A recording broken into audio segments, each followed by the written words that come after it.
Episodio: correr con el alma rota. Hay dolores que no se van, hay vacíos que no se llenan, pero también hay historias que nos enseñan a vivir, aún con el alma rota.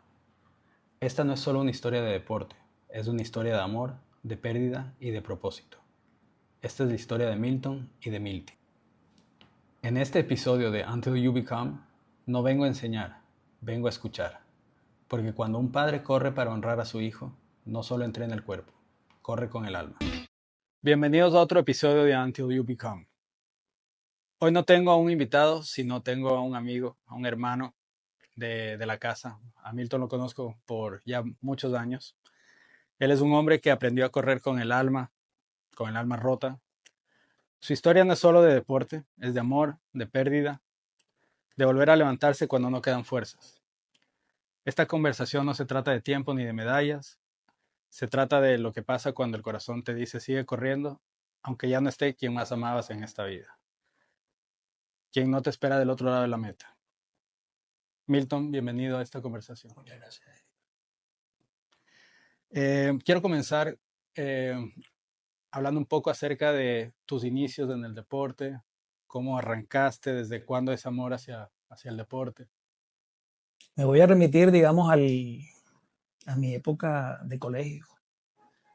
Realmente nunca fui un deportista sobresaliente. O sea, hacía lo que obligaba digamos, el colegio como parte del proceso de formación.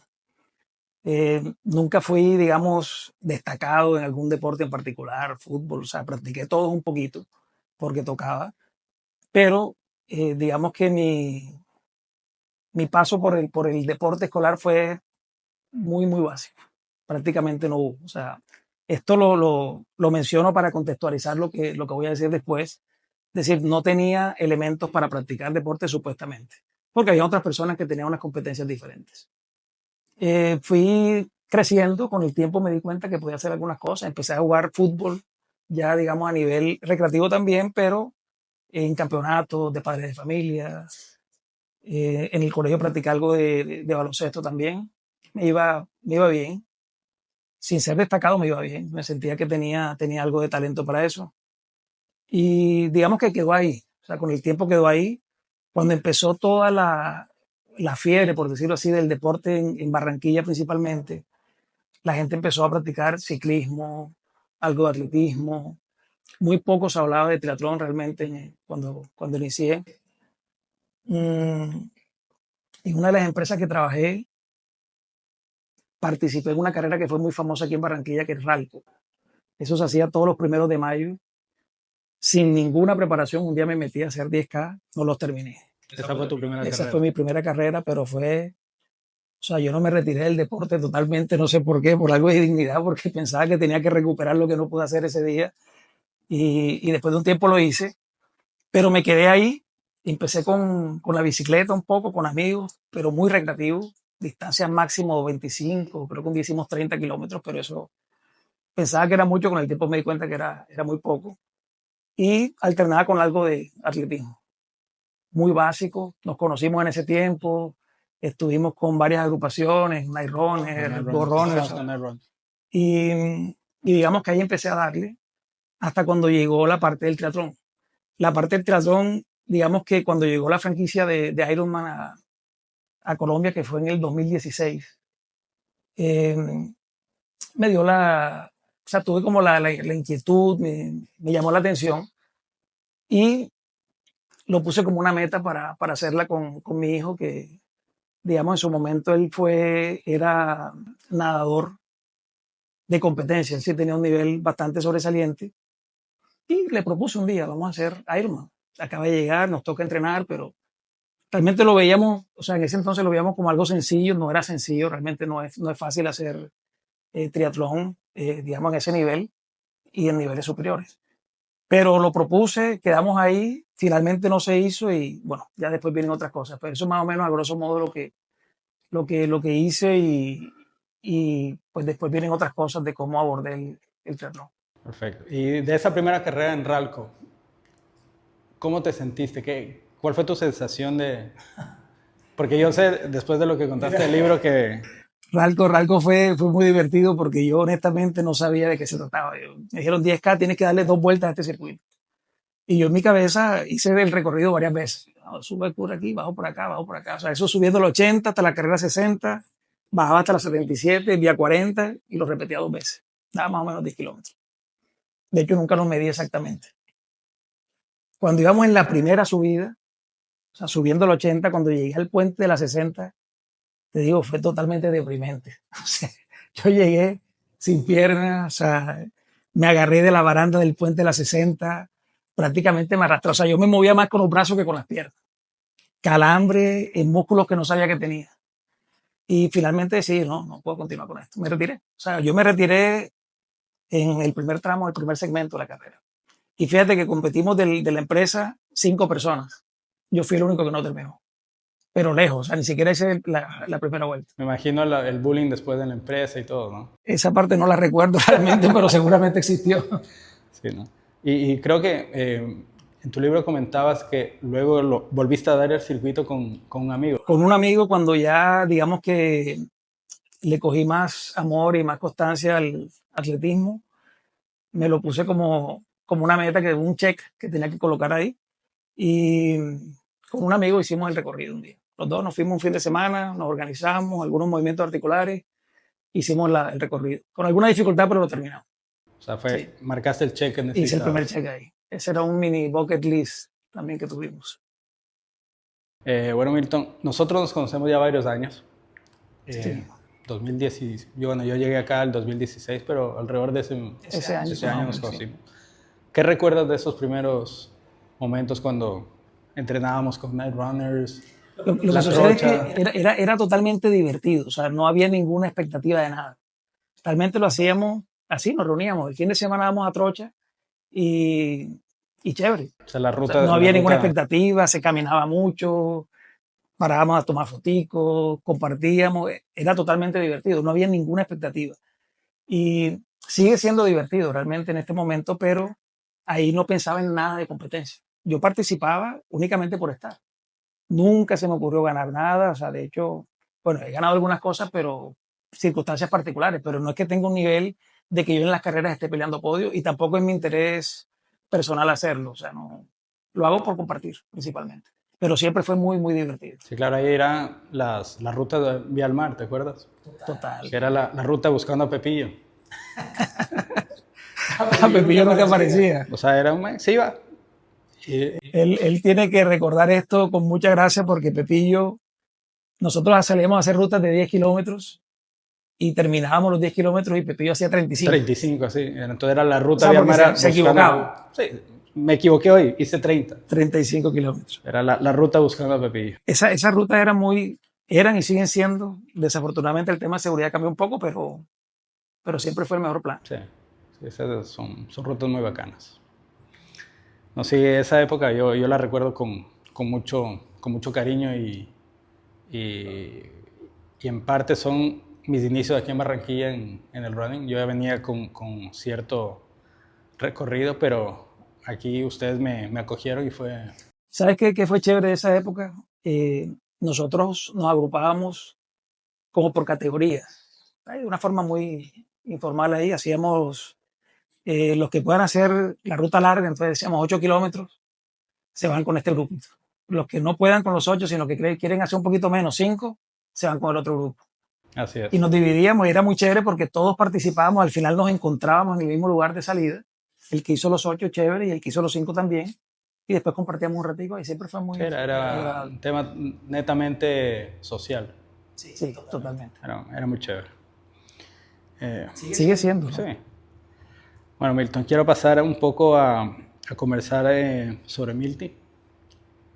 Quiero que nos cuentes un poco cómo era él.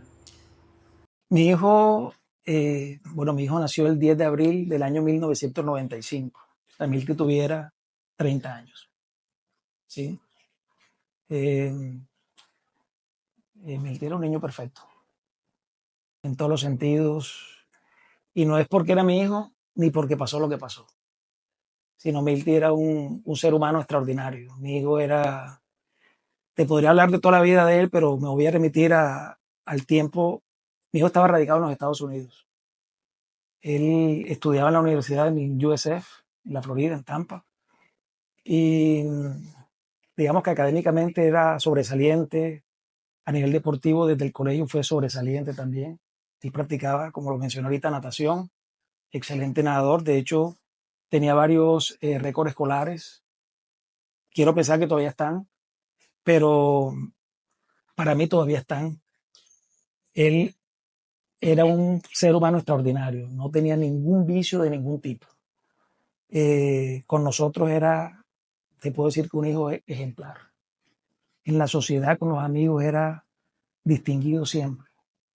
Los amigos, pues estando yo allá, cuando ya hablamos después de lo que pasó, siempre me decían, cuando Milky llegaba a un lugar, el lugar se iluminaba. Mi hijo tenía unas conductas que yo a veces no entendía, porque, por decirte un par de ejemplos así, él estaba en una estación de gasolina y de repente lo veías tú que estaba hablando con una persona en otro de los surtidores de gasolina y a ratos llegaba, ¿no? La persona esta tiene una dificultad que me la contó y no, le llené el tanque de combustible. Y yo le preguntaba, pero de pronto te estaba diciendo mentiras. Y dice, sí, de pronto me estaba diciendo mentiras, pero de pronto no. Una persona que salía de un restaurante con alguna dificultad en movilidad, limitación de movilidad, eso lo presencié, eso no me lo contaron. Te estoy diciendo casos que yo estuve ahí. Y de repente lo veía que él salía con una persona, se iba hasta un carro, lo montaba en el carro y después regresaba. Y yo le decía, pero ¿quién es la persona? Y me dice, no la conozco. En una situación me di cuenta que estaba hablando con otra persona que necesitaba un transporte y pues yo me ofrecí a darle un transporte, no para llevarlo yo, pero le pedí un Uber, lo monté y eso lo pagó, no, yo lo pagué. Una persona totalmente desconocida, te estoy diciendo cosas que él hacía todo el tiempo. Cuando yo le decía, cuando él venía aquí a Colombia, yo le decía, mira, aquí se maneja muy agresivo, es decir, aquí nadie le da el paso a nadie. Y yo le decía, es que si tú le das el paso, aquí todo el mundo está de carrera y todo el mundo quiere llegar primero, pero yo no lo tengo que meter, le decía yo. Y él, digamos que muchas veces me dijo, yo sí lo dejo meter, porque esa persona puede llevar una emergencia. Y siempre que una persona está pidiendo medida, yo la dejo meter. Y esa es la cultura en otros países. Aquí, digamos, desafortunadamente no ocurre, aun cuando seguramente muchas veces alguna persona llevará una emergencia que requiere que lo dejen pasar y de pronto no lo dejan pasar. Pero él siempre veía el lado positivo de las cosas. Él decía, sí, puede estar alguien aprovechándose, siendo el vivo de la película, pero yo estoy considerando que de pronto no lo es y de pronto sí tiene una necesidad de llegar primero que yo. Y yo sencillamente lo dejo meter. Y más que el lado positivo, había el lado humano. Totalmente. Era totalmente humano. Mi hijo eh, era hermoso por decirlo menos. Y no me refiero a como él era, cómo se comportaba con las personas. Eh, Era un amor espontáneo, natural, desinteresado. Cuando mi hijo se enfermó, no sé si quieres que me meta en ese tema ahí. Sí, ahora en un momento vamos a entrar a mayor detalle. Cuando mi hijo se enfermó, él lo tomó con tranquilidad. Y es lo que decía, yo prefiero que la enfermedad me haya dado a mí y no a mis hermanos o a ustedes, porque yo sé que yo lo puedo enfrentar. Y nosotros, digamos que nunca, nunca, nunca tuve alguna duda en mi corazón de que mi hijo no se fuera a recuperar. Para mí, Milty, yo lo veía sano, siempre lo vi sano. Entonces, yo digamos, con ese optimismo que él enfrentaba esto, pues nos contagiaba a todos, o sea, estábamos tranquilos porque él proyectaba optimismo, él se sentía bien. Obviamente, cuando arrancaron los procesos de quimioterapia, por mucho optimismo, eso te destruye porque, pues, químicamente te hace algo en el cuerpo y te sientes mal, pero en términos, digamos, integralmente, excepto algunos momentos que de pronto mencionaré ahora, él siempre estuvo muy optimista. Y eso, pues nosotros estamos tranquilos. O sea, yo nunca, nunca en el proceso imaginé que mi hijo iba a fallecer, nunca.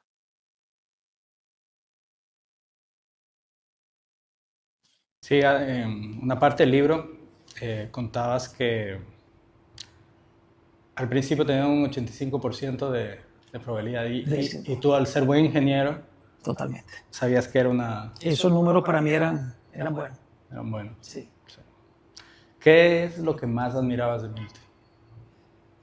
No, es que es difícil, cuando hablas de tu hijo es difícil no admirar todo de él, porque es que yo, si tú me preguntas algo malo de mi hijo, no lo encuentro, no lo encuentro. Milty fue un buen niño y cuando ya estaba en su adultez, pienso que era mejor todavía.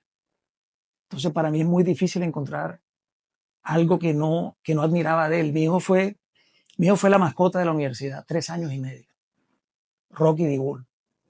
Y digamos, uno aquí no tiene, aquí en Colombia no está esa cultura de la mascota de la universidad, pero en los Estados Unidos eso es todo un proceso hermoso. O sea, y en Tampa, Rocky D. Bull era un personaje, es un personaje amado por toda la comunidad. Entonces Milty fue Rocky D. Bull 3 años y medio. Milty siempre me lo dijo, yo soy la persona más feliz de USF. Yo soy la persona más feliz de USF y ser Rocky, o sea, él salir de la universidad, que es lo que anhela mucha gente, él no lo quería hacer porque salir de USF era dejar de ser Rocky D. Bull, era entregarle el personaje a otra persona. Y lo que hizo en el consejo estudiantil, él se involucró mucho. Milty lo quería muchísima gente en la universidad. Y te estoy hablando de una universidad de 50.000 estudiantes. O sea, que no es que cualquier persona, no. La directora estuvo en todo el proceso de Milty. Y pudo haberlo ignorado, pero no lo hizo. Y estuvo todo, de principio a fin, estuvo pendiente. Pendiente y presente. ¿Ya? Y a Milty le hicieron homenajes, que también lo sabes. A todas estas no mencionamos el libro al inicio, pero bueno, básicamente,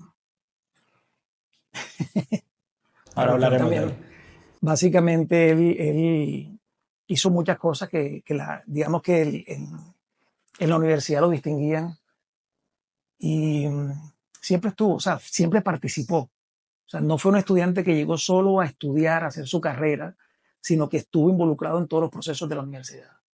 Y estar en el consejo estudiantil implicaba también buscar presupuesto para la universidad y gastarse. Entonces tenía, digamos, unos niveles de responsabilidad importantes. Y bueno, y lo de Rocky D. Bull fue, ese personaje tiene una magia especial. O sea, de hecho, los que me conocen, yo siempre hago este símbolo este es el símbolo de Rocky D. Bull. Al principio la gente lo asociaba con otras cosas, no sé, El rockero de el Milton. rockero, el rockero, sí, el rockero ahí, pero siempre lo hago. De hecho, me quedé con eso y en mis fotos, la gran mayoría de las fotos mías, yo tengo esto. Y es una forma de siempre tenerlo presente, porque es lo que Rocky D. Bull hacía. Entonces, tan sobresaliente fue mi hijo que el locker room de Rocky D. Bull, el nuevo, lleva su nombre. Le hicieron una placa donde el vestuario de Rocky es Milton Ginás. Oh, qué lindo escuchar eso y uno como padre, yo puedo ver tus palabras, puedo escuchar tus palabras y ver toda tu emoción al hablar de Milty y se nota que era un chico extraordinario, realmente. Sí. Si es que tendrías un momento o un recuerdo con él, ¿cuál sería? Yo sé que es difícil Mira, preguntar. no, yo recuerdo mucho y en el libro las describí, unas vacaciones que tuvimos. Yo le dije, no sé, todo lo que tú quieras hacer, vamos a hacerlo. Él tenía dos cosas que digamos que soñaba. Una era tirarse en paracaídas. Yo lo había hecho una vez en Santa Marta, digamos que da miedo al principio, pero realmente la sensación cuando lo hace Yo no doy es, para eso. eso no tiene, eso tienes que hacerlo, o sea, eso es un check que hay que poner. Quería eso y quería manejar un carro en particular. Y le dije, el que tú quieras. Entonces hay un lugar donde tienen, digamos, ese servicio. En esas vacaciones hicimos las dos cosas. De hecho, íbamos a hacer una cuestión de natación, que con tiburones, pero allá no era tan sencillo porque me exigían una licencia de buzo y bueno, no se pudo hacer, pero lo del paracaídas lo hicimos. Y eso fue, o sea, espectacular. Yo lo había hecho, como te digo, mi hijo no, y él saltó primero que yo. Es decir, yo vi a mi hijo tirándose del avión. Obviamente era en tándem con un instructor, pero eso no le quita lo terrorífico, el hecho Ah, de que estés ahí cuando saca uno los pies del avión, o sea, que quedas, en ese momento el instructor es tu mejor amigo de toda la vida. O sea, es decir, tú le confías tu vida a la persona que está ahí. Y mi hijo se tira, eh, por lo especial del momento, esa vez contratamos un camarógrafo, entonces el camarógrafo es otro paracaidista que se tira solo, se tira primero con la cámara, esperando que él salga del avión para capturar el momento de salida del avión. Y lo mismo hicieron conmigo. Y nos encontramos en tierra, o sea, cada uno en su paracaídas. Eso fue súper emocionante. De las cosas que más recuerdo, esa, lo del vehículo, pues obviamente esa fue una experiencia de él. Yo no manejé. Él estuvo con el instructor, la persona que lo acompañó. Ese fue un GTR, el carro que manejó ese día. Ese día. justo esa parte. Ese Y día. yo recuerdo justamente y lo anoté, una cita que, bueno, que escribiste aquí del libro del momento de lanzarte en paracaídas, que a mí me llamó mucho la atención en estas palabras que dices que el viento aullaba en mis oídos y mi cuerpo se convirtió en una pluma flotando en un chorro de aire. O sea, a mí me impactó esa frase, porque Pero tienes que tirarte para que la entiendas. yo le tengo miedo a las alturas. Entonces, es un poco complicado Mira, te pero voy a decir algo que puede ser gracioso. Bueno, no por hablar de las vacaciones que tuve ahora, pero estuve en un lugar ahora de vacaciones con mi esposa. Y dentro de las cosas había un edificio que tenía el famoso pisos de vidrio, ahora que tú ves todo hacia abajo. Yo me he tirado de paracaídas 2 veces y no fui capaz de pararme ahí. Así. O sea, mi esposa estaba ahí esperando la foto para estar juntos y yo no fui capaz de hacerlo. a mí O me sea, pasó yo lo vi mismo. y yo dije no. A mí me ha pasado lo mismo. Una vez fui en la Torre Eiffel y yo era pegado o sea, no podía acercarme a ver, no, yo tengo respeto a las alturas. Sí, lo que pasa es que cuando uno está así, pero cuando tú estás viendo que está 30 pisos más abajo donde te vas a parar, pues no la piensas 2 veces. Total. Bueno, Milton, quiero pasar un poco ahora al tema de cuando diagnostican a Milton. ¿Cómo fue ese momento? ¿Cómo recibieron el diagnóstico? Mira, yo cumplo años el 24 de enero. Mi hijo, el 24 de enero de ese año, te estoy hablando del 2018, me llamó, como siempre hacía. Me felicitó, estábamos hablando y me dice, he estado con una gripa fuerte todos estos días. Pero, como dicen allá, el flu, tengo el flu, ok, un resfriado, no pasa nada. Pero el resfriado ya tenía, o sea, mucho tiempo. Y mucho tiempo es que ya llegó un momento que se volvió incapacitante, o sea, no iba a trabajar. Y la mamá dijo no. Él no quería ir porque él pensaba que eso se iba a recuperar solo. Y lo llevó, digamos, a la urgencia, a que lo chequearan.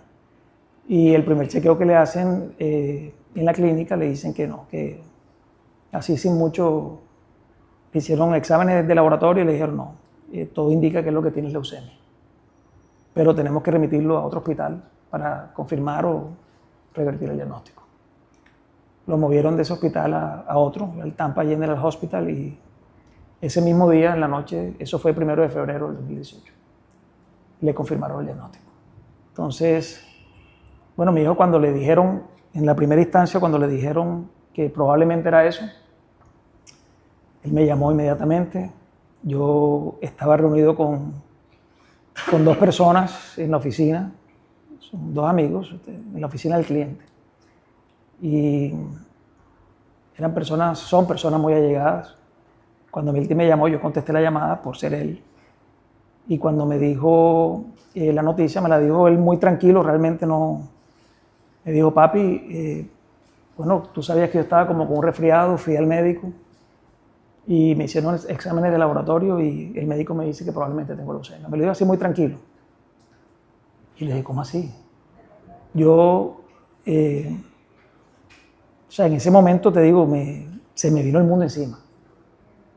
Se me vino el mundo encima y tal como lo escribí ahí, cuando uno escucha la palabra cáncer, eso, de la forma que lo quieras poner, eso no huele bien.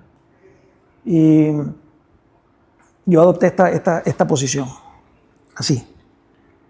De esta forma me quedé recibiendo la noticia. No pude contener, o sea, me desplomé. O sea, mi hijo estaba muy tranquilo, pero yo me impacté demasiado.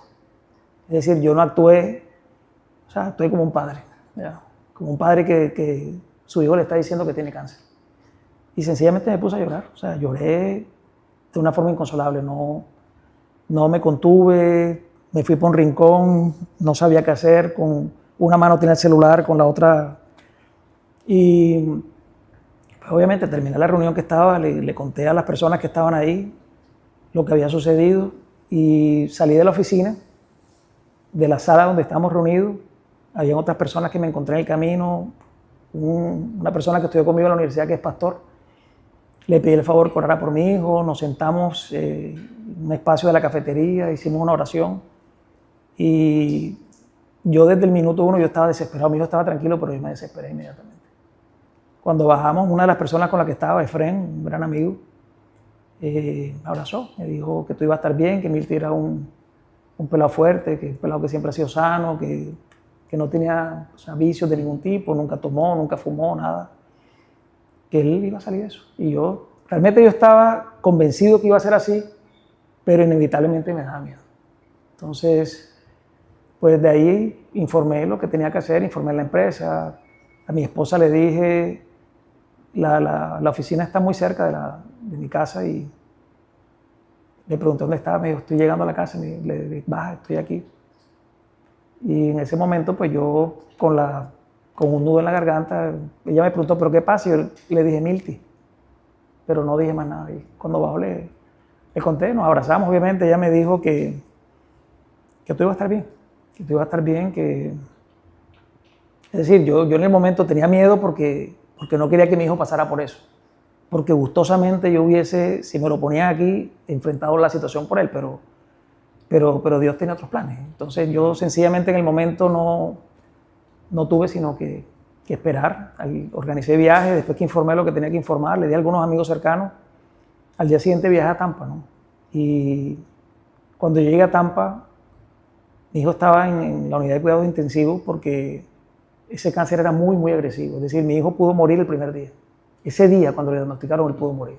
De hecho, cuando yo llegué, él hizo una ictericia fuerte, él se puso amarillo completamente, los ojos amarillos, digamos, tenía órganos colapsados, el hígado, los riñones, le hacían unas preguntas de rigor, como para ver el nivel de coherencia que tú puedes tener, y él estaba dando respuestas totalmente incoherentes a lo que le preguntaba. O sea, del año, del presidente, o sea, cosas totalmente locas, o sea, decía unas cosas absurdas. Por supuesto, eso da miedo. Y llega una persona y me dice, la doctora, tenemos que hacer una diálisis, la prueba. Y yo le digo, yo apruebo lo que sea que le haga bien a mi hijo. No sé de qué me estás hablando, no sé qué significa, sé lo que es una diálisis, pero si lo tienes que hacer, hazlo. Entonces, se hizo, ese día le hicieron una quimioterapia de choque, como para frenar la agresividad del cáncer. Digamos, la diálisis que le hicieron, eso lo estabilizó en cuanto a que ya recuperó la coherencia, el color amarillo, la ictericia, eso, digamos que al día siguiente ya no estaba. Quedó hablando un poquito lento en ese momento, ya después se normalizó, pero digamos que era totalmente coherente lo que estaba diciendo. Me asusté. O sea, digamos, literalmente él pudo morir ese día. O sea, si él no le hacen eso, porque el tema es que el cáncer que él tenía ataca las células de una forma compleja y no es el cáncer en sí, es cómo afecta a todos los órganos del cuerpo. Y empieza a colapsar todo. Entonces, eso tiene un nombre que no recuerdo ahora, pero básicamente colapsan todos los órganos. Y eso es, pues, fatal. Eso fue 3 de febrero. Es decir, yo llegué el 2, en el transcurso del día, en la noche pasó eso. El 3 de febrero, pues se siguió con el proceso de... Yo dormía con él en la unidad de cuidado intensivo y de alguna manera, aun cuando eso supuestamente no es permitido, allá como que entendían que esas reglas no aplican para todo el mundo. Entonces, yo estuve con él y digamos que él se recuperó hasta un nivel que que tú no te imaginabas que él estaba pasando por eso. Él se veía bien. Cuando ya se inició el proceso de quimioterapias en forma de tratamiento, los días posteriores a la quimioterapia, el día de la quimio estaba bien, los días posteriores se ponía muy mal. Pero digamos que todas las estadísticas que nos daban eran, o sea, los pronósticos eran buenos. Todo era alentador, nunca vimos como riesgos a su juventud, aunque la juventud de él tenía una condición, y es que él hacía parte de una población que no era niño ni era adulto completo, sino que era un adulto joven, era un adulto joven, todavía estaba en crecimiento, es decir, y sencillamente digamos, él tenía, cuando estaba diagnosticado tenía 22, cumplió 23 en abril de ese año y pues falleció con 23 años. Pero en su grupo poblacional la estadística que había no era completa, que te dijera cuál era el tratamiento, el mejor tratamiento para ese grupo, para esa población, siendo un adulto joven masculino, porque todo se maneja con estadística. Entonces, lo que hicieron fue una adaptación entre la parte infantil, la parte de niños y los adultos. Hicieron algo híbrido y eso fue, digamos, lo que definieron más o menos los médicos como tratamiento. Okay. Bueno, como tú dijiste hace un rato, uno como padre siempre quiere, en estos casos, que sus hijos no sufran y lo que dijiste hace un momento daría lo que sea por cambiar de lugar. Yo creo que eso fue una conversación que siempre tuve con Dios, no por la enfermedad. En mis conversaciones con Dios siempre decía, si en el libreto de la vida de mis hijos hay algo malo para ellos, gustoso lo recibo por ellos. Siempre lo dije. Fíjate que hice una reflexión y la anoté ahí, después que pasó lo que pasó. Yo dije, ¿y si Dios me lo concedió? ¿Y si en el libreto, el destino de la vida de mi hijo estaba que él iba a perder a su hijo? Y Dios me lo concedió a mí, por él. Eso fue una reflexión profunda que hice con el tiempo, porque tú te quedas te quedas negociando con el caos. O sea, de hecho, la negociación en la fase de duelo es negociar con el caos que tienes tú emocional. Es cómo le encuentras sentido que lo que pasó por algo. Porque, digamos, hay personas que te abordan y te dicen, Dios sabe cómo hacer las cosas. O personas que te dicen, y esto lo he comentado muchas veces, seguramente que de esto sale algo mejor. Pero eso tú no le puedes decir eso a un padre que acaba de perder a un hijo, porque tú no quieres nada mejor que el precio sea la vida de tu hijo. Exacto. Entonces esa no es una frase, digamos, adecuada. El que la tiene como una frase de cajón, esa frase es mejor, o sea, es mejor el silencio. O sea, es mejor acompañar en silencio. Pero no decirte que Dios sabe cómo hacer las cosas, porque tú en ese momento, como mi experiencia personal, yo me enemisté con Dios. O sea, ¿cómo era tu relación en ese momento? Mi relación era bien, pero en ese momento me sentí defraudado por Dios. De hecho, yo tenía un ritual cuando iba en camino, digamos, al hospital. En el camino yo hacía un rosario, solo. Ponía ahí en el audio y iba haciendo mi rosario. Cuando llegaba al hospital, entraba a la capilla del hospital. Hacía una pequeña oración, una conversación con Dios, pero estaba tranquilo. Y después llegaba a la habitación. Y yo, o sea, era mi ritual todos los días. Cuando pasó, yo me sentí defraudado, como te digo, totalmente defraudado. Yo digo, no. De hecho, lo dije en una misa que ofrecimos aquí en Barranquilla. Dije, Dios se equivocó, dije yo. Eso Dios lo entenderá. Dios lo entenderá que no fue, sí fue un reto. O sea, sí lo reté. Yo reté a Dios. Le dije muchas cosas. Estaba hablando del dolor de un padre que perdió a su hijo. Y que sentí que el milagro que pedí todos los días no llegó. Entonces, sí, la palabra es esa, me sentí defraudado y yo reconstruí la relación con Dios, me siento tranquilo, hoy me siento tranquilo. Algo que también cuento en el libro y que fue parte del proceso de lo que llevamos, es que como nosotros vimos la experiencia de todas las familias en el hospital, o sea, esto es más común de lo que uno se imagina. Lo que sucede es que uno cree que las cosas malas siempre van a ocurrir lejos de uno. Cuando uno ve que está aquí y que tú ves que son tantas familias que están atravesando por esa situación, que con cualquier familiar, cualquier persona de la familia, yo decía, caramba, esto es muy, muy normal, o sea, ocurre todo el tiempo. No es que sea normal, ocurre todo el tiempo. Y a veces hay indiferencia de que eso está pasando. Y yo decía, no, esto, como lo dije, yo siempre me imaginé a mi hijo vivo. Yo empecé a documentar el proceso. Yo tomaba fotos, tomaba videos, pero eran unos videos que después vi algunos y eran, o sea, desagradables, horribles. O sea, es decir, en ese momento yo no entendía, no quería entender que mi hijo estaba muy mal. Sin embargo, yo tomaba los videos porque en mi corazón, en mi cabeza, nunca me imaginé que mi hijo iba a morir. Entonces yo decía, yo tengo que documentar esto. ¿Por qué lo estaba documentando? Porque mi sueño era, aunque sigue siendo, se transformó, pero sigue siendo, era dar una charla TED, o sea, las famosas TED Talk. Y yo quería hablar de la experiencia de un padre que enfrenta el cáncer de su hijo, mostrar lo horrible que se pone el tratamiento, el proceso, que hay recaídas, que hay momentos que está mejor, pero al final yo me imaginaba a mi hijo vivo. Después de mostrar todos los videos, toda la información, yo me imaginaba a mi hijo vivo saliendo en el escenario conmigo. Y decirle yo a la gente que estaba presenciando, decirle, este es mi hijo, el que acabamos de ver ahí. Y era una forma de regalarle esperanza a esas familias que de pronto estaban iniciando el proceso y dejarles saber, se pone difícil, pero al final hay victoria. Pero mi hijo murió.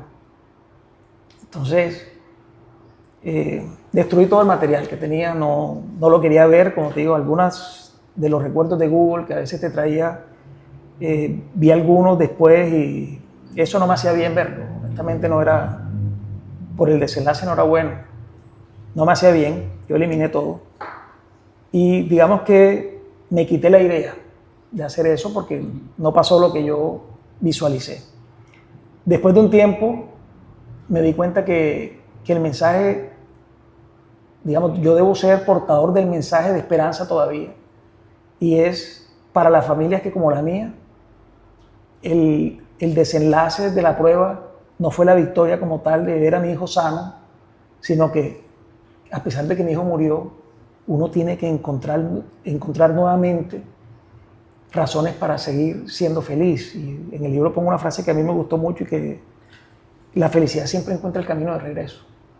Es decir, yo viví el proceso con Milty, pasó de la forma que ocurrió y hoy lo que quiero, y el libro es un pretexto para generar estas conversaciones que estamos teniendo ahora, es decirle a las familias que como la mía tuvimos que enfrentar la pérdida, decirle, a pesar de la pérdida, sigue habiendo vida después. Así es. Hay otras personas que nos necesitan completo, no con los pedazos que quedaron, sino completo y con completa capacidad de seguir amando. Entonces, hay otra frase que coloco que me gusta y es parte de las cosas que vienen en medio de la emoción, y es que ser feliz no es una traición con la persona que perdimos, ¿no? Esa es la mejor forma de honrarlo, es seguir siendo feliz, o sea, es seguir encontrando ese camino de la felicidad y vivir en consecuencia. Entonces, mi experiencia no quiero que quede como un padre que perdió a su hijo, que lo sufrió, que vivió un duelo de la forma que yo lo viví, que el deporte fue terapia para mí, sino que quiero decirle a las familias que inician que se puede, que el tiempo hace magia, el tiempo hace magia, que uno tiene que empezar a conectarse con las cosas positivas. La analogía que yo hago en el libro de tocar la campana de la sanidad es algo que trato de practicar y que a veces lo olvido. Obviamente soy un ser humano y me lo tengo que recordar todo el tiempo. Y yo soy un sobreviviente del cáncer que mató a mi hijo. Y no es para ponerlo como en posición de víctima, es para recordarme que las cosas que normalizamos son milagros. O sea, levantarse es un milagro. Estar en una casa es un milagro. Es una bendición tremenda, porque hay mucha gente que no tiene una casa. Tener comida, que hablamos, ¿no? Que desayuno, almuerzo y cena. Hay gente que tiene una cuando le va bien. cuando les va bien. Eso es una bendición, pero lo normalizamos. O sea, creemos que todo el mundo lo hace. Sí. Y no, tener salud, la bendición más grande de todo.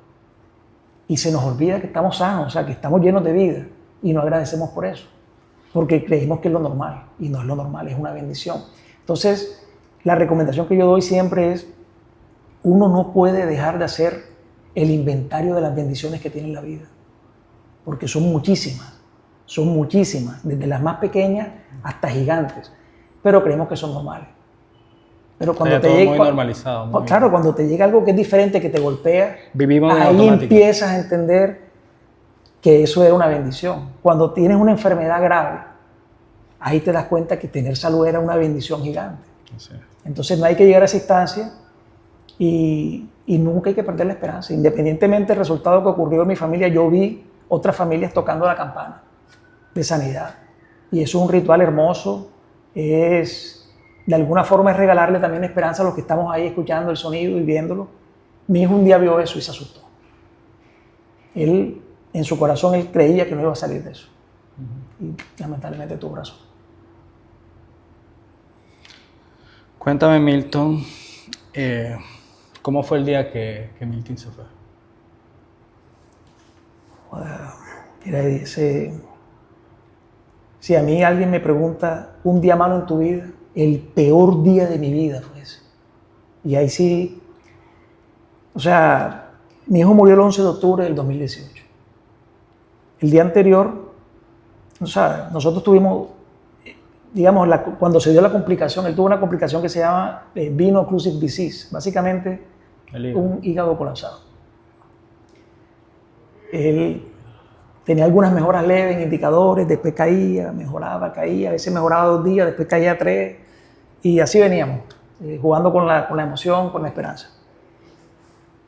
Un día yo me tomé la libertad, reuní a todos los médicos, eso no lo escribí ahí. Reuní a todos los médicos que estaban tratando a mi hijo, a todos los reuní así, enfermeras y médicos. Y le dije, yo soy ingeniero, yo no sé de medicina. Yo a mi hijo lo amo con toda mi alma, pero mi amor no lo va a curar. Yo solo les pido a ustedes que ustedes actúen en consecuencia, entendiendo que lo que ustedes están haciendo puede salvar la vida de él. Imagínense que es una persona cercana a ustedes. O sea, hagan lo que tengan que hacer, háganlo con amor. Salven a mi hijo. Se lo dije, todos se conectaron conmigo en el momento, lo escucharon y eso quedó como una anécdota más del proceso. El día anterior, el 10 de octubre, nos reunieron. Nos llamaron a una sala, un espacio pequeño. El médico tratante, que era una mujer, la doctora nos dijo, sin mucho preámbulo, tenemos que dejarlo ir. O sea... son palabras duras. No. O sea, eso es horrible. Yo lo recuerdo y igual también me agaché, me agarré la cabeza, empecé a llorar. No me imaginaba, o sea, que eso iba a pasar. Es decir, teníamos miedo, o sea, veíamos que las cosas estaban difíciles, pero uno siempre se acuesta con la esperanza de que al día siguiente va a ser mejor. Y a veces era mejor, sutilmente mejor, pero mejor. Y cuando nos dicen eso, yo me destruí completamente. No, pues preguntamos qué había que hacer, que si él iba a tener algún dolor, si iba a sufrir de alguna manera. Él estaba con una sedación, estaba intubado y estaba, o sea, él no respondía a estímulos de nada. En el proceso final ya él no estaba respondiendo lo que hubiésemos querido para poderlo desentubar. Pero finalmente no ocurrió lo que tenía que ocurrir. Y cuando nos dicen eso y nos explican el proceso, que es quitarle los soportes vitales que tiene, que es esperar que la naturaleza actúe. Nosotros esperamos, no sé, 17 horas, no recuerdo el tiempo, pero nos turnábamos. Carla, la mamá de Milty, ¿no? Se quedaba, después me quedaba yo. Ya cuando parecía que estaba llegando el momento, ella estaba, digamos, ahí en vigilia y se acercó donde yo estaba, me comentó, me dijo, ya parece que es el momento. ¿No? Te digo que yo pues, me acerqué donde estaba mi hijo, ya sin tanta cosa conectada, se veía diferente, se veía más él. Tenía una bradicardia profunda, o sea, el ritmo de su corazón era mínimo.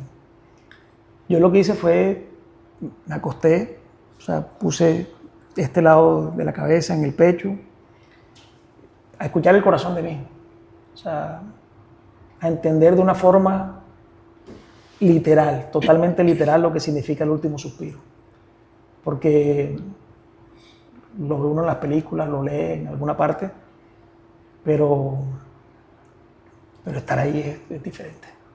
Y es algo, ocurre algo extraño ahí, no sé, mágico, algo espiritual, hay muchas cosas que tú puedes interpretar ahí, pero digamos que cuando tú lo mencionas, refiriéndote a una persona, no sé, ajena a ti, quizás lo puedes hacer con tranquilidad en el momento, pero quedarme yo ahí era esperar el momento, o sea, yo tenía que esperar que mi hijo muriera.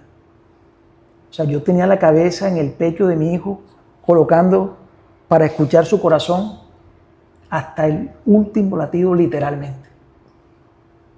Y cuando se da el último suspiro hay algo que ocurre, mi hijo estaba inmóvil, pero cuando en el último suspiro él se mueve.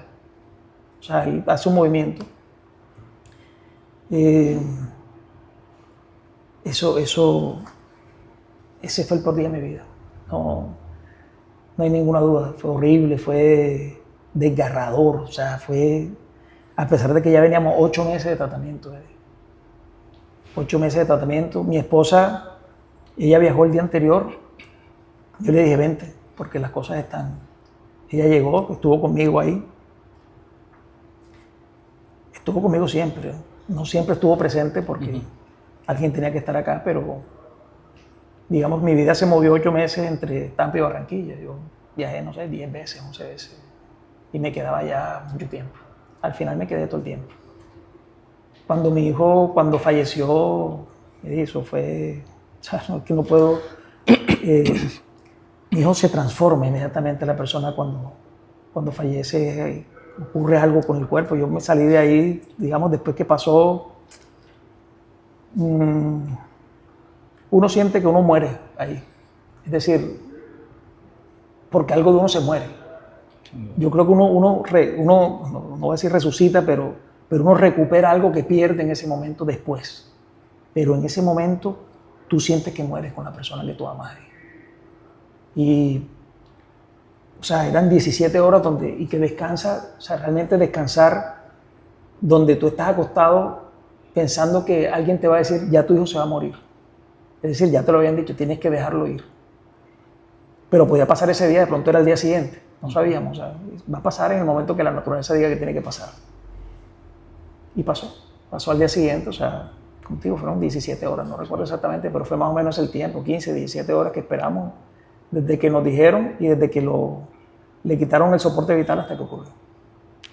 Yo no puedo imaginar lo que viviste, pero aquí estoy para escucharlo y siempre, o sea, es... Yo le digo a las personas, tú eres padre. Jamás le pediría, o sea, mejor dicho, quisiera que ningún padre tuviera que enfrentar eso. Pero un padre puede entender el dolor que se siente. Es decir, que siente, que puede sentir yo en ese momento. Un padre lo puede entender. A mí, digamos, cuando mi hijo falleció, cuando inicié mi proceso de duelo, alguien me dijo, no, que es una terapia. Y yo le decía, si el psicólogo perdió a su hijo, yo voy a hablar con él. Pero si me va a hablar de una teoría, yo no quiero hablar con él. Si él entiende el dolor desde su vivencia, yo quisiera hablar con él. Y no lo hice, nunca lo hice. Sí, incluso no existe una palabra para esa pérdida, sí, no existe. O sea, cuando uno pierde un padre, uno es huérfano. Pero cuando uno pierde un hijo, no existe, sí. no existe el concepto como tal tan sencillo.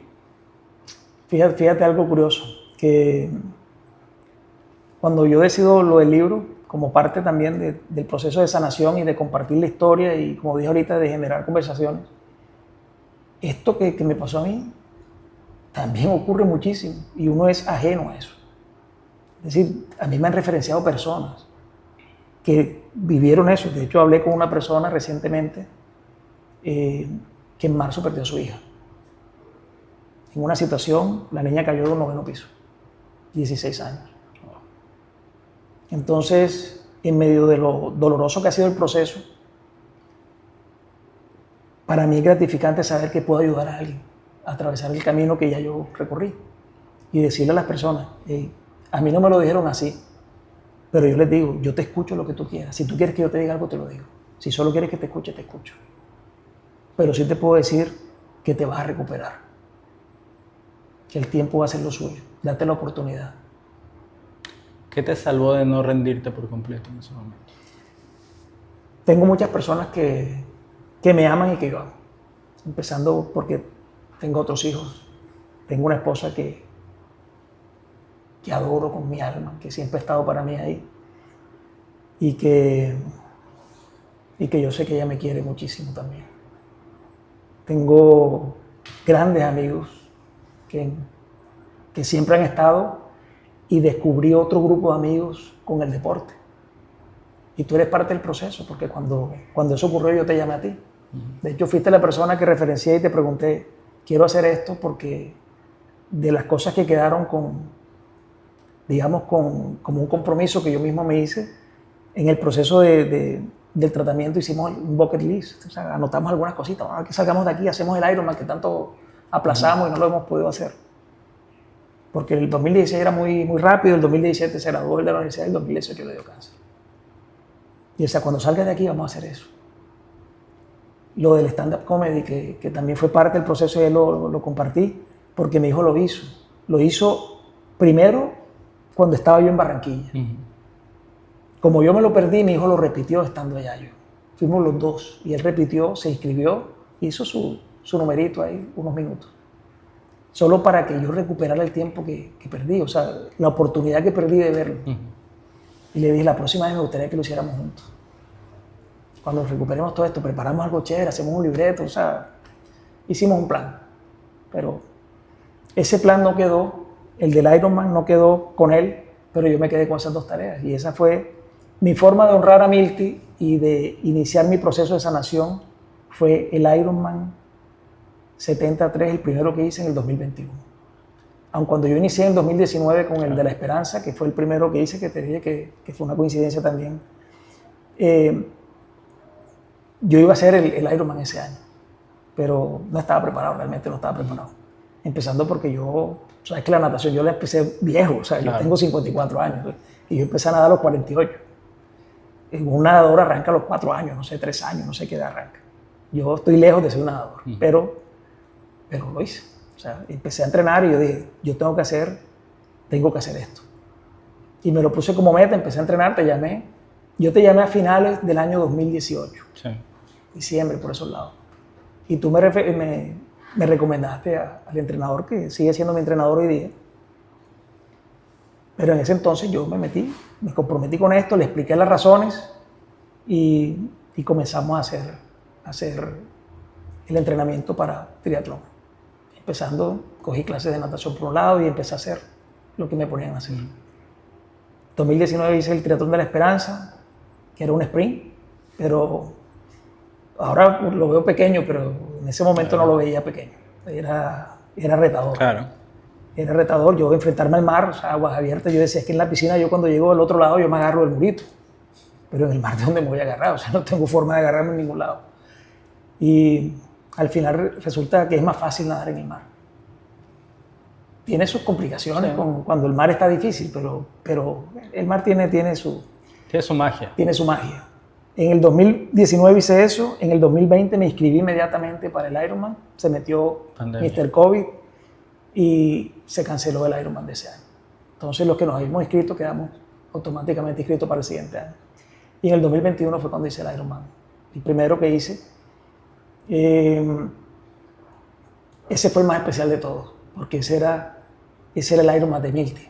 O sea, ese fue el Ironman que yo hice con Milty.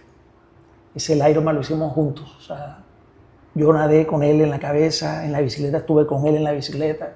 Y cuando estaba corriendo, cuando entré a la línea de meta, que me entregan el pendón con la foto de él, me acuerdo. Y me lo puse como una capa así. Yo, pues no está el video ahí, pero puse la foto. De hecho, la portada del libro, aquí sí se ve. La portada del libro es yo gritando, Milty, hijo. Yo grité, pero me paré y lo grité con el alma. Hijo, tú eres un Ironman, le dije en ese momento, y lo sentí y me salió del alma realmente. Y me sentí muy orgulloso de haberlo hecho, porque, es decir, los pronósticos no eran favorables para alguien que estaba pues, muy, con el background que dije al principio de que yo realmente no era un deportista. Yo, cuando uno tiene algo en el corazón como una meta, yo soy disciplinado, eso sí. Y me consta. Y me metí en el proceso y gracias a Dios lo saqué adelante. Yo recuerdo tu llegada en ese Ironman. O sea, fue muy, muy emotiva para todos los que estábamos alrededor. Sí, no sé cómo lo vio la gente, pero yo lo viví como no sé cómo la vio la gente que no conocía tu historia. Okay. Los que conocíamos tu historia realmente entendimos el por qué fue tu llegada así, el por qué fue tan emotiva, el grito que diste y todo. O sea, fue realmente, a todos nos conmovió. O sea, nos movió fibras realmente. Sí, mucha gente, más de lo que yo me imaginaba, personas que yo no conocía, conocían la historia. Porque el voz a voz, porque yo dije por qué quería hacer triatlón. Y pues se comenta y la gente sabía y fue muy lindo, todo el proceso fue muy lindo. De hecho, el Triatlón de la Esperanza tiene una cuestión mágica, que el Triatlón de la Esperanza, yo no sé por qué no lo volvieron a hacer. Pero bueno. Deberían volver a hacer. Los que están escuchando. Era para la Fundación Casa Andrea. Para los niños digamos, que están enfrentando procesos de cáncer. Y para mí fue con un significado más que especial. O sea, eso de por sí es especial. Pero el hecho de lo que yo había enfrentado y de que ese haya sido mi primer, digamos, triatlón, y que yo en la línea de meta, un niño paciente de cáncer, me entregue la medalla. Ay, ¿te acuerdas? Las medallas eran hechas claro, por ellos. la tengo ahí, es totalmente una manualidad. Manualidad, total. Entonces, el significado era muchísimo mayor también. Porque ese fue el primer triatlón, pero en mi cabeza yo tenía que lo que yo le prometí a mi hijo fue un Ironman. Y eso fue lo que le entregué, aun cuando de la Esperanza también, digamos que se fue una cuota inicial. No fue la promesa cumplida fue en el 2021. Muy bien. Luego del Ironman, sé que vinieron otras competencias. Yo tengo entendido que todas las competencias que vienen ahora tienen algo de Milty. O sea, es que inevitablemente, o sea, todo tiene algo de mi hijo. Absolutamente. De hecho, cuando y en estos momentos estoy en una cuestión de otro tipo, pero siempre lo pongo en mi corazón y siempre. De hecho, yo hice el Oceanman como cuestión, porque para mí siempre fue, yo siempre decía, lo que pasa es que nosotros los seres humanos no somos seres del agua, ni del aire, somos tierra. Entonces yo me imaginaba la natación, yo decía, la natación no es lo mío, es muy difícil. ¿Cómo voy a nadar yo 2.000 metros, 1.900 metros, que uno nada 2.000 y pico? Los que no somos nadadores, que hacemos un poco de zigzag. ¿Cómo voy a nadar yo 2.000 metros si yo no puedo nadar 100 metros continuos? Pero cuando uno se mete en el cuento y uno empieza a nadar, y cuando termina la prueba de triatlón y dice, lo pudo hacer, y después terminas el Ironman y dice, lo pudo hacer, y me queda en la cabeza de que voy a hacer un Oceanman, pero el half, o sea, 5.000 metros, que ahora pareciera que no es muchísimo. Cuando yo escuchaba, está nadando 5.000 metros. Eso fue que lo hicimos juntos en Cartagena, ¿verdad? En Cartagena. Sí. Y decía, pero ¿cómo una persona puede nadar 5.000 metros? 10.000 metros, pero ¿cómo puede nadar 10.000 metros? Bueno, ese día yo nadé 5.000 metros. Sí. Y no soy nadador y me sentí súper bien. Y te digo, esa fue otra prueba donde estuve conmigo, que era nadador. Yo decía, yo estoy nadando conmigo. Es más, yo cerraba los ojos y yo iba nadando y yo disfruté tanto eso que nunca paré. Es decir, había un punto a los 2.500 había una hidratación, había como una barcacita ahí. y con hidratación, con cositas, y yo pasé por ahí, yo dije, pero me siento súper bien, que debía haber parado, pero no paré. Y continué súper bien. Yo sí paré. Continué súper bien y me encontré una persona que referencié, yo siempre lo hago, finalizando, digamos, en los últimos 2000 metros. Una persona que yo dije, esta persona es como de mi categoría. O sea, yo dije, yo nada más le tengo que ganar es a él. Y yo enfoqué todo mi esfuerzo en que él me pasaba y decía, me está pasando, me está sacando de time, me lo alcanzaba, íbamos así, haciendo el jueguito. Yo no sé si él lo estaba haciendo también, pero cuando yo veía que él me pasaba, decía, tengo que pasar. Cuando uno ve la boya verde, que es donde uno ya gira para entrar, yo dije, aquí sí tengo que soltarla toda.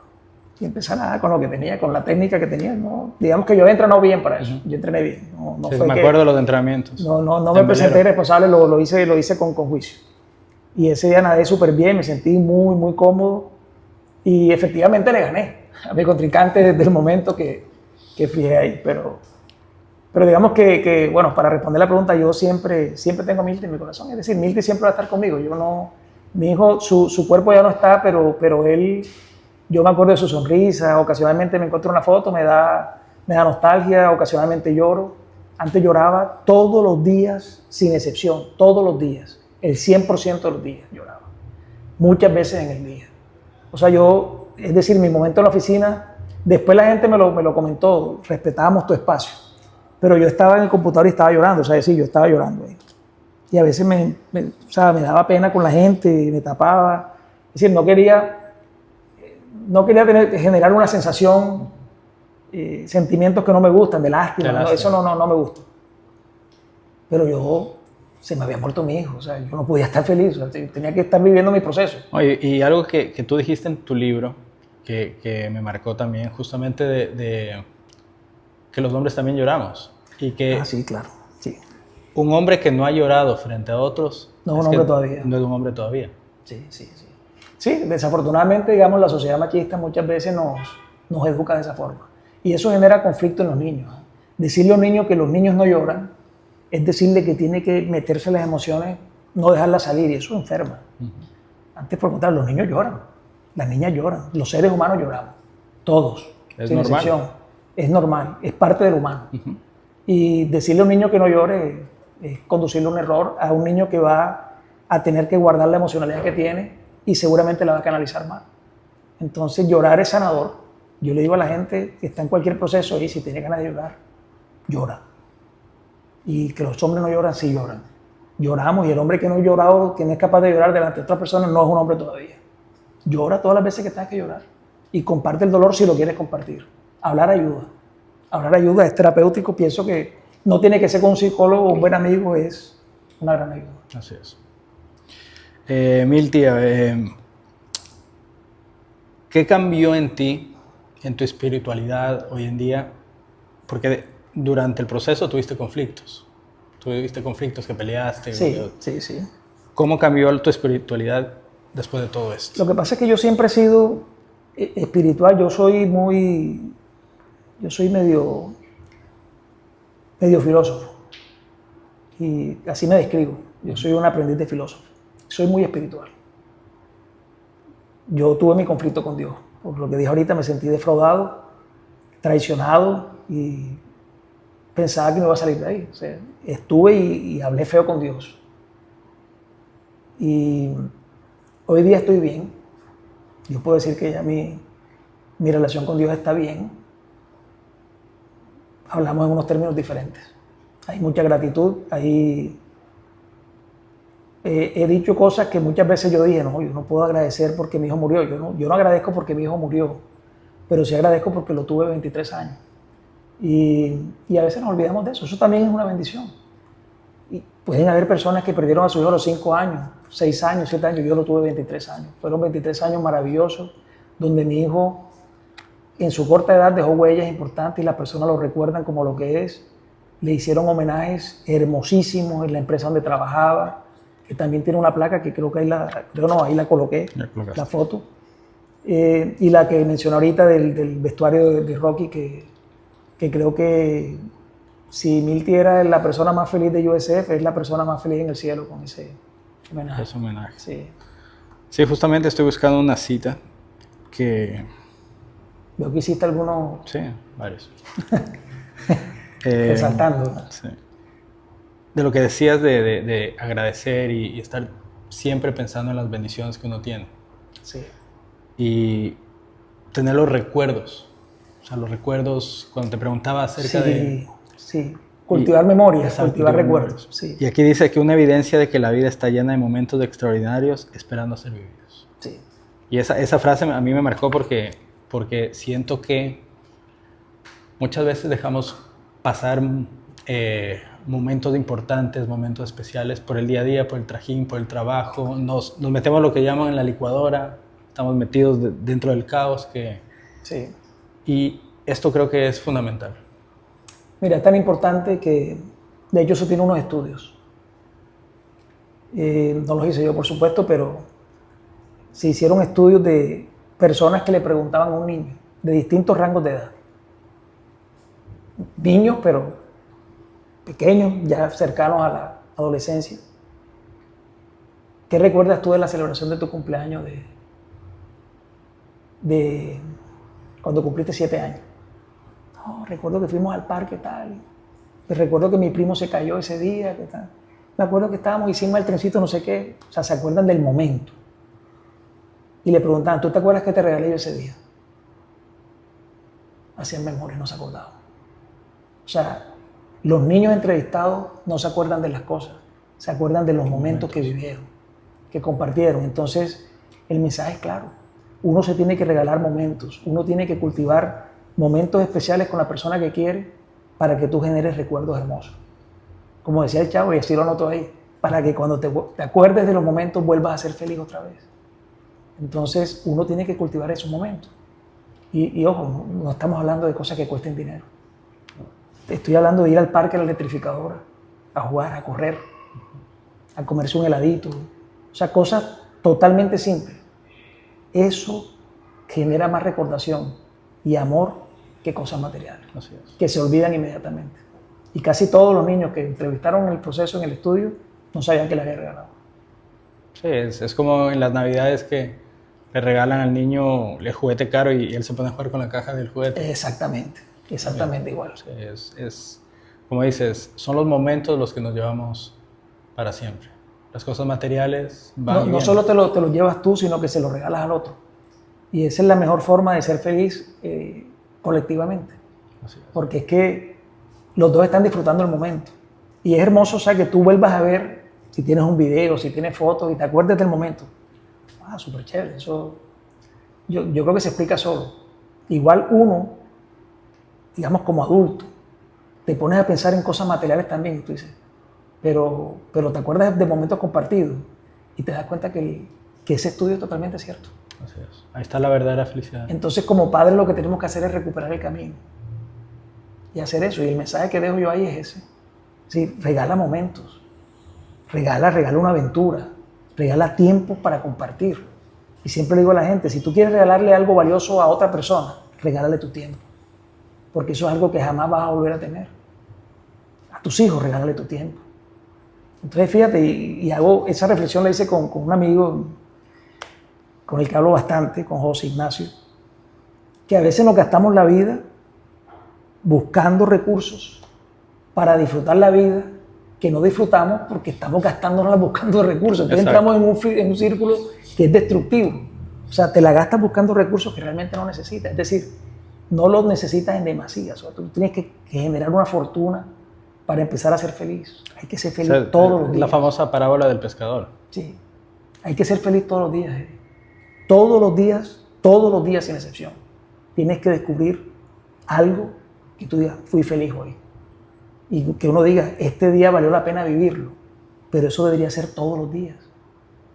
Y nos enfrascamos a veces, o sea, tienes todas las cosas, pero hay un puntico negro en tu mantel blanco de la vida y te quedas viendo el puntico negro.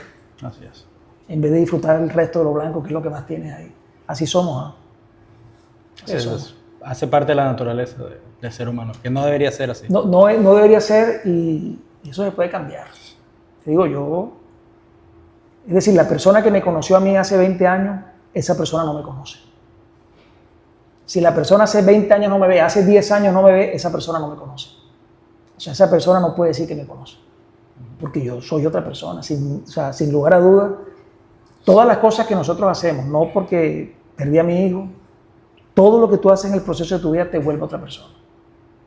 Por eso es que leer un libro cuando tienes, no sé, 20 años y leer el mismo libro a los 50 es otro libro. Otro libro. Porque el libro es una interpretación de tu vida, o sea, tú lo interpretas con tu vida. Entonces tú cuando estás leyendo el libro, tú estás haciendo la película del libro que estás leyendo. Muchas veces uno dice, a mí me gustó más el libro que la película. No, te gustó más la película que tú hiciste del libro. La película que tuviste es la interpretación del autor del libro que se leyó. Es el mismo libro, pero la interpretación es diferente porque la interpretación depende de ti. Sí. Entonces, mientras tú vivas más cosas, interpretas diferente lo que lees. Entonces la vida es así. Mientras más cosas vivas, tú sigues interpretando lo que viene después diferente. Y esa es la parte, eso yo pienso que es el proceso de crecer. Así lo identifico yo. Ahí está creciendo. Totalmente. Concuerdo plenamente con lo que dices. Algunos dicen madurez, otros dicen que es vejez. O quiero pensar que estoy... O como dicen por ahí, ambas dos. Juntas a la vez. Juntas a la vez.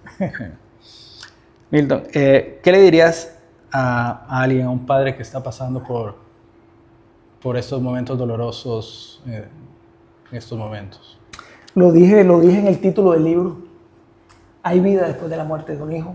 Y si no ha ocurrido eso porque eres todavía afortunado que solo estás en el proceso y que puedes tener todavía la posibilidad de la victoria, de la sanación o de cualquiera que sea el duelo, porque no tiene que ser una pérdida de alguien, de una persona, puede ser una relación, un trabajo, alguna cosa.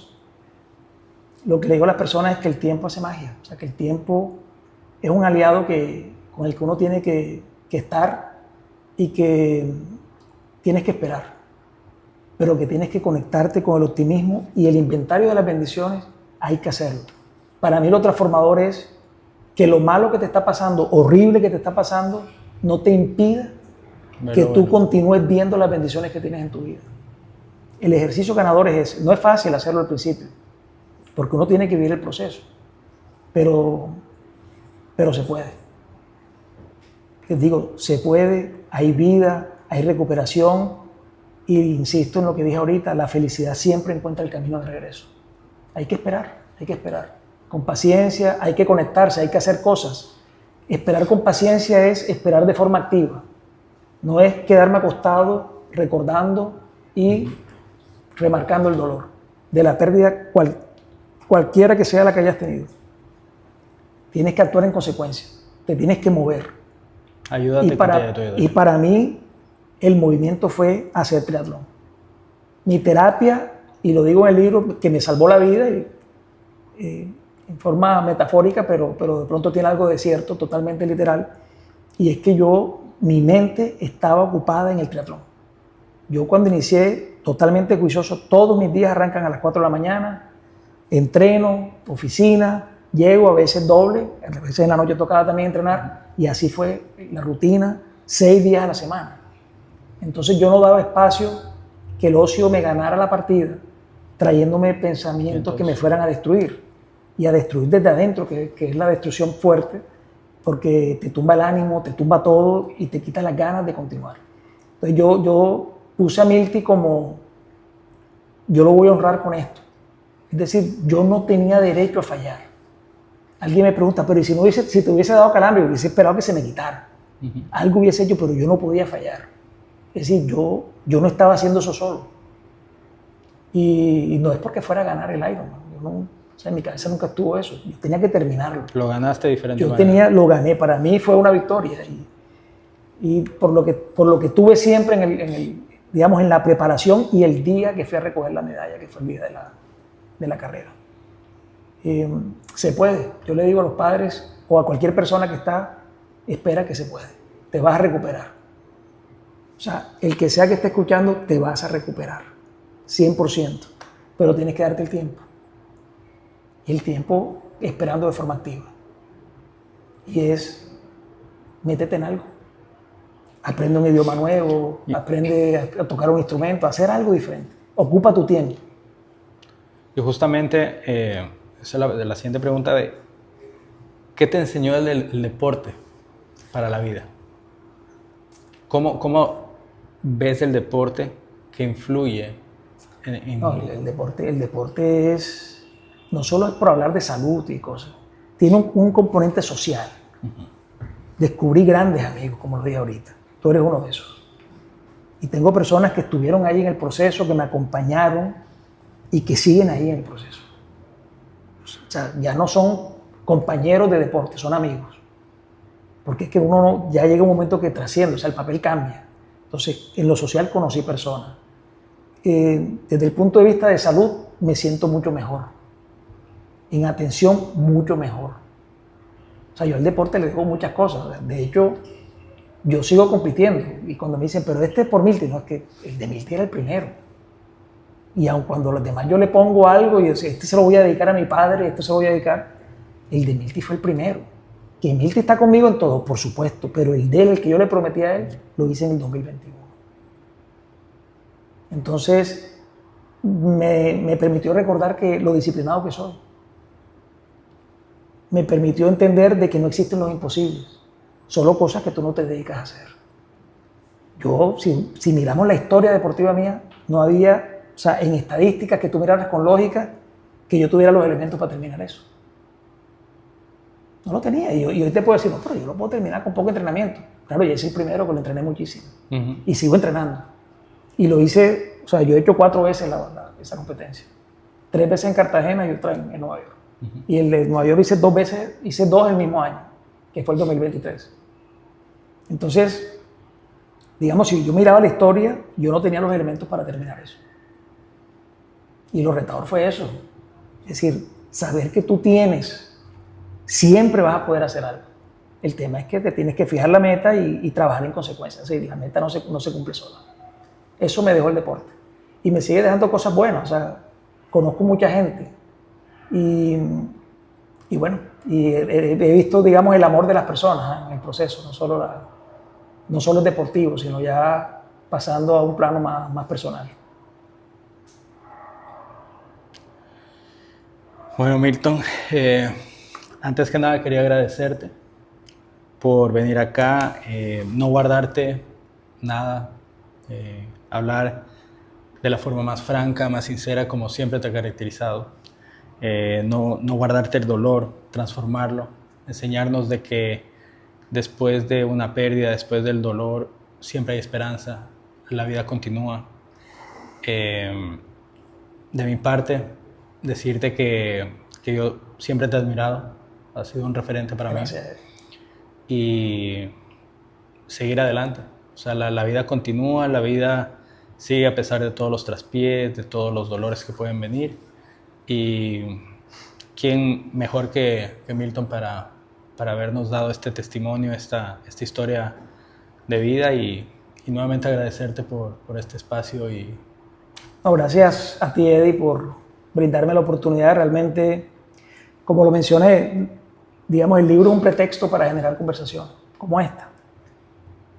Y cuando me dicen hay una persona que quizás requiere o necesita hablar de este tema, yo estoy presto a colaborar. Entonces te agradezco este espacio porque es, digamos, una oportunidad para decirle a esas personas que aquí estoy también. O sea, no soy un experto en algo, pero sé lo que se siente y quizás puedo ayudar en el proceso para suavizar el camino.